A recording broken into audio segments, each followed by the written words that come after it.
Okay, hello yet again. What I want to do is sort of summarize a lot of the things that we've been talking about so far using this attractive PowerPoint. It's been put together by Katie, so thanks to her. We've kind of identified some key questions and stuff. We've already answered some of the questions on here, but it's building up to sort of beginning to consider Girl Walks Home Alone at Night. So Zizek is obviously the starting point for us.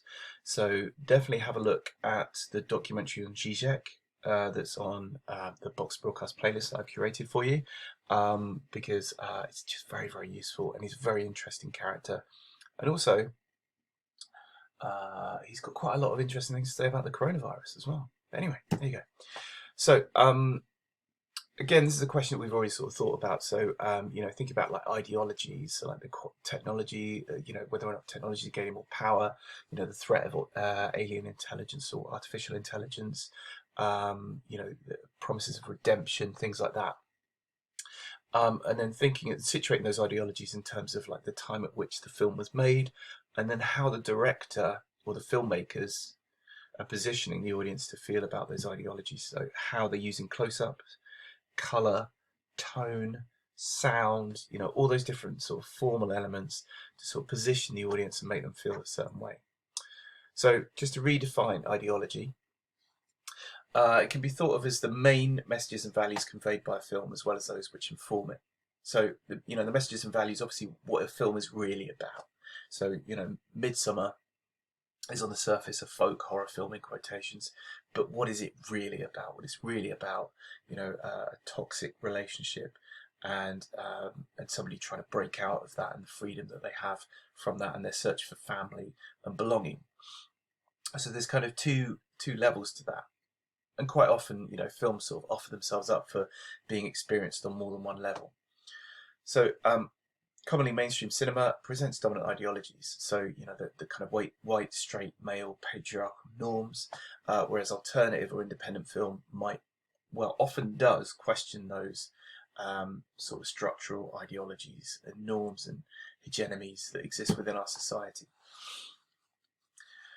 So, thinking about that, if we think about mainstream films as reinforcing those dominant ideologies, an alternative film as challenging those, we can maybe make lists of what key ideologies for each group there has, mainstream and independent. Because, like I was saying in a previous lesson, each group outside of the mainstream still has their own ideologies. Just to be outside of the mainstream and to reject sort of dominant ideologies does not mean to not have an ideology of your own. In essence, your ideology is to reject the dominant ideology and then, identify yourself in other ways. So, take some time now, please, to make a list of what you think key ideologies of mainstream films are and key ideologies of alternative films are. Okay? And then we'll discuss those on Hangouts. Okay, now, obviously you could pause that while you did that as well. That's good. So, just to remind you, Section C requires you to compare ideologies presented in films, which means you'll look at films from different cultural backgrounds and different nations, but cover the same topic. So you should already be asking yourselves these sorts of questions when you watch a film. What are the main messages and values of it? And this is any film, not just films on the course. How are the messages and values conveyed through the key elements of film form? Does the film reinforce or challenge or reject dominant attitudes within the society in which it's made? Which characters are the spectators encouraged to align themselves with, and what is their dominant belief system? And that's quite an important thing, identification of characters, and we're going to kind of explore that as we go through. So obviously we've done this on the Grandmaster. So the point of this was to kind of consider, how different cultural contexts present the same film in different ways. So we're going to kind of transpose that onto A Girl Walks Home Alone at Night. So we've got a couple of quotes from theorist John Story, who says, first of all, ideology can refer to a systematic body of ideas, articulated by a particular group of people. which, obviously kind of sums up a lot of what we've been talking about. And popular culture is a semiotic battlefield in which audiences constantly engage in a conflict between an imposed set of meanings and pleasures. So in other words, popular culture is a space where we use entertainment, we use images and signifiers and films, and the way that films are put together in film form to kind of challenge dominant ideology and also make sense of dominant ideology. So I'm going to show you these two quotes, and this is another piece of work that I'm going to get you to do, which is to kind of relate these two quotes to each of these trailers. So again, this will be on Classroom. So these are both for our first case study film, sorry, A Girl Walks Home Alone at Night. So we're going to look at each of these two trailers. So let's just prepare these.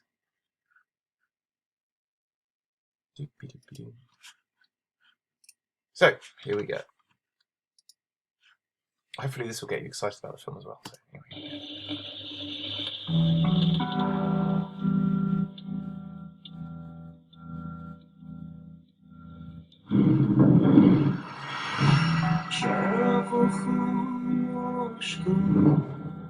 نصف شبی کجا بودی؟ دختر در تاریکی کنده منو نمیدونی. چیزی که میبینی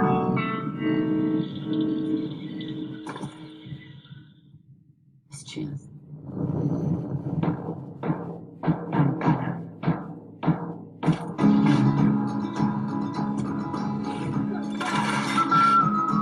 اگه الان یه دونه طوفان میومد، یه دونه طوفان خیلی شدید از پشت اون کوه چیزی عوض میشه؟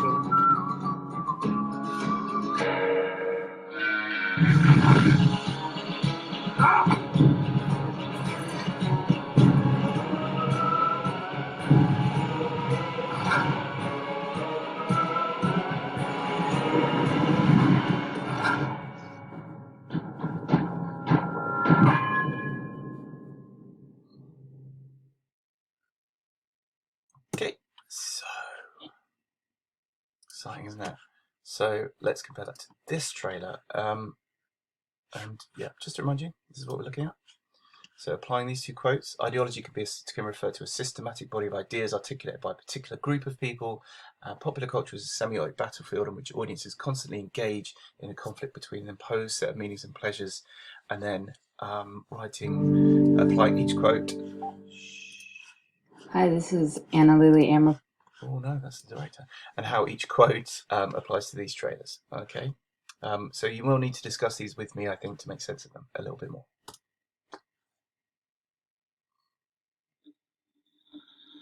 من کارهای بدی کردم. اون چیزایی که پدر تو دوست داری بود چشم نداره. پسر خوبی.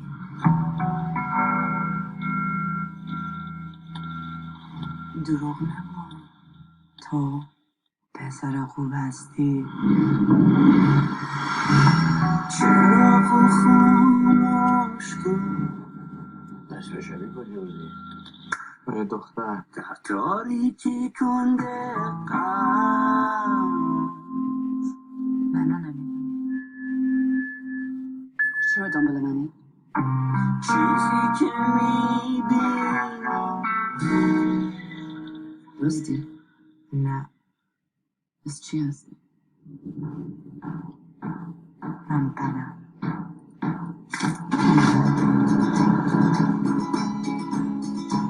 میخوام واسم برقصی.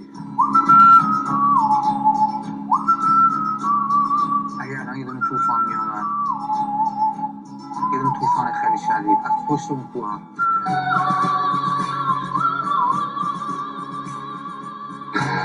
چیزی عوض میشه؟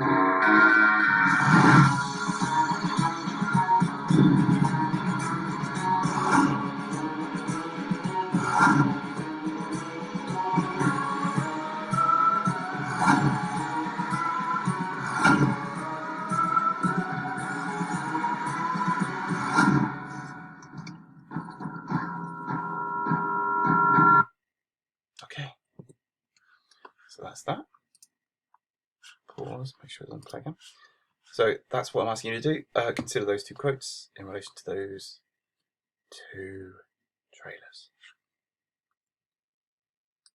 Okay, and once we've kind of finished with that, we'll be sort of overlooking Anna Lily Karampour's career. We'll be sort of defining that, sort of discussing that, and then setting you up to have a look and watch the whole of Girl Walks Home Alone at Night. All right, thank you very much.